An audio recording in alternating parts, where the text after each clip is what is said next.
Bonjour, donc voilà, donc cette vidéo est faite pour pouvoir fabriquer les masques de protection avec plus de facilité. Donc ce projet, il a été mis en place avec 2 personnes de la mairie, dont la maire et la responsable du CCAS, et 2 couturières de mairie qui m'ont aidé voilà, à donner les caractéristiques qui étaient nécessaires à notre projet.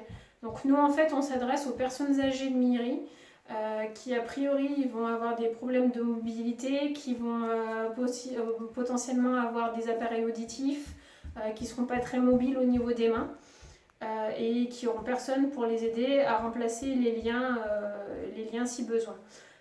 Voilà, alors on est parti du modèle de l'AFNOR. Donc le modèle de l'AFNOR, c'est le modèle un soufflet qui a été recommandé, sans couture intermédiaire, voilà, qui se lave à 60 degrés pendant au minimum 30 minutes et qui doit sécher en 2 heures maximum. Après, on a fait quelques modifications par rapport à nos contraintes. Donc la première modification, c'est que potentiellement notre public va avoir des lunettes. Donc il faut que le masque puisse s'adapter en fait à la forme du nez, déjà pour protéger au mieux, mais aussi pour éviter que du coup l'air expulsé vienne au niveau des lunettes et crée de la buée, ce qui les amènerait à se toucher les lunettes, ce qu'on ne veut pas parce que du coup ce serait pas conseillé du tout. Deuxième petite modification, le modèle de l'AFNOR, on doit mettre des élastiques. Simplement, nous, on doit faire avec les moyens du bord. On n'a pas forcément des élastiques. Donc, soit vous avez des liens type biais, etc., d'1,30 m environ, soit vous n'en avez pas. Et dans ce cas-là, je vous montrerai, on coupe une bande de tissu en craquant le tissu pour que ce soit bien dans le droit fil et on crée notre propre biais. Si vous avez des élastiques, je crois que c'est 35, je vous le mettrai dans le plan, 35 cm de long, donc on fait bien une boucle tout autour du masque et on fait un petit nœud, pas trop serré, pour que du coup la personne qui va le donner à la personne âgée puisse en fait l'adapter à sa taille. Malgré que l'élastique ait une contrainte, déjà il va falloir en trouver parce que tout le monde va se ruer dessus. Et 2, en le lavant à 60, au bout d'un certain nombre de lavages, à moins d'avoir du très bon élastique, ça va s'abîmer, ça va se détendre et potentiellement ça va tomber, ça va les mettre aussi en difficulté. Voilà, donc ça c'est bon. La coulisse, pourquoi la coulisse? Et ben justement, si jamais il y a un problème avec ce lien, qu'on puisse le changer sans avoir à le refaire. Et aussi parce qu'il va mieux plaquer et mieux s'adapter à la forme de la personne en fait. Voilà, et autre chose, alors pour l'instant au niveau des recommandations, il n'y a pas de filtre qui soit en notre possession, qui est conseillé par l'AFNOR. Tout ça, ça peut évoluer parce qu'on n'est qu'au début des consignes. Donc dans le doute, on a créé en fait une poche vers le bas. Et là, du coup, on pourra mettre ce qu'il en est. L'AFNOR va continuer les recherches, je crois, d'après ce que j'ai lu. Et après, si on peut mettre un sopalin, un Kleenex ou je ne sais quel autre produit, on pourra le glisser vers le bas. Et la tension et l'application sur le visage font que de toute façon, ça ne tombera pas. Voilà, maintenant, je vais juste vous montrer. Ah oui, et si. Et ça, donc du coup, ça c'est une petite bidouille. Si tu peux faire un gros plan, voilà. Donc ça, c'est un nœud en fait qu'on va faire et on va serrer très fort pour que ça puisse faire une coulisse. Vous allez tout de suite comprendre pourquoi. Parce qu'en fait, potentiellement, ces personnes, elles ne pourront pas faire un nœud derrière la tête. Soit parce qu'elles n'auront pas la mobilité, soit parce que ce ne sera pas facile, pas accessible, etc. Donc il y a un système de coulisses pour pouvoir le serrer plus facilement. Maintenant, du coup, je vais vous montrer comment le mettre. Voilà, ce système de coulisses, du coup, pas obligé de le faire. Vous pourrez vous faire un petit nœud sur la tête, ce sera possible, il n'y a pas de souci. On peut le faire pas qu'avant l'heure. Mais pour les autres, ce sera nécessaire. Alors, on le met, on se lave les mains, on l'enfile par la tête comme ça. On serre bien fort, enfin bien là, serré vers le cou, là, comme ça, que ça plaque bien au cou. On relève là par le bord du masque. On va adapter le fil en faisant une espèce de petit béquet là pour pas que ça blesse.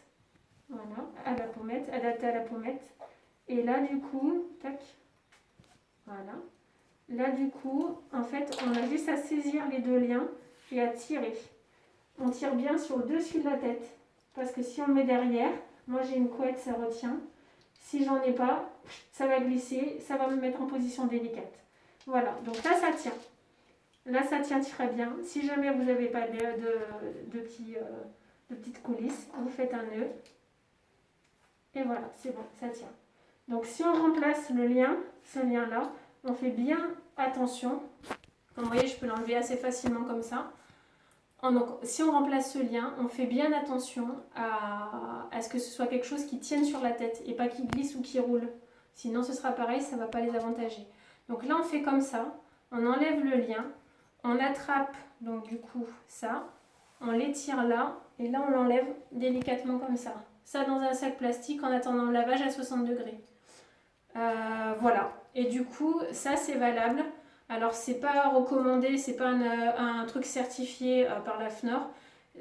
Ça ne protège pas en fait du coronavirus, ça protège des projections. D'après les consignes de la FNOR, on peut garder ça pendant 4 heures en continu. Et sinon, on change de masque. On en prend un nouveau. Voilà. Donc du coup, vous l'avez compris, il va falloir en faire beaucoup par personne. Mais nous, pour l'instant, on va commencer par 2. Donc on verra. Je ne sais pas encore quelle quantité on a à faire exactement. Mais c'est pour ça qu'on a bien besoin de... Petite reprise, je ne crois pas avoir parlé du tissu. Donc le tissu, ça doit être une popeline coton. C'est ce qui est recommandé par la FNOR. Enfin, de ce qu'on a chez nous, a priori, il n'y aura que ça qui marchera. Une popeline coton, ça va être un tissu qui va être tissé suffisamment fin pour qu'en regardant au travers, en fait, on ne voit pas des vrais trous apparaître. Ça va être une certaine continuité, en fait. On ne va pas avoir une forme très nette, en fait, à travers. Ça, j'ai trouvé l'astuce sur l'atelier des gourdes. Vous pouvez regarder, c'est super bien fait. Elle envoie aussi le lien sur couture et paillettes. C'est aussi à voir, c'est super intéressant. C'est beaucoup plus détaillé au niveau des normes. Ça peut être intéressant pour tout le monde. Donc ça là, c'est le test au niveau du coup du serrage en fait du tissage. Et après, une autre astuce que j'ai vue dessus, pour savoir si du coup il est assez épais et assez filtrant, du coup on va mettre le masque dessus et en fait en aspirant, si tu peux faire un petit plan, voilà, vous voyez, le tissu vient bien. Donc la consigne même, c'est de mettre un film plastique par dessus et d'aspirer avec le nez et la bouche. Et là normalement, si on a un tissu suffisamment filtrant, épais, etc., normalement tout vient en fait et se colle au visage. Voilà, ça peut être le test pour savoir si vous avez bien le tissu qu'il faut. Si vous n'avez pas le tissu qu'il faut, je vous laisse recontacter les personnes qui ont pris contact avec vous pour qu'elles vous fournissent du tissu. Ce tissu-là que vous aurez de l'extérieur, forcément vous allez le laver à 60 avant de le manipuler pour vous protéger. Et le masque, quand on le donnera, on demandera aussi aux personnes de le laver à 60 avant qu'elles l'utilisent pour se protéger elles aussi.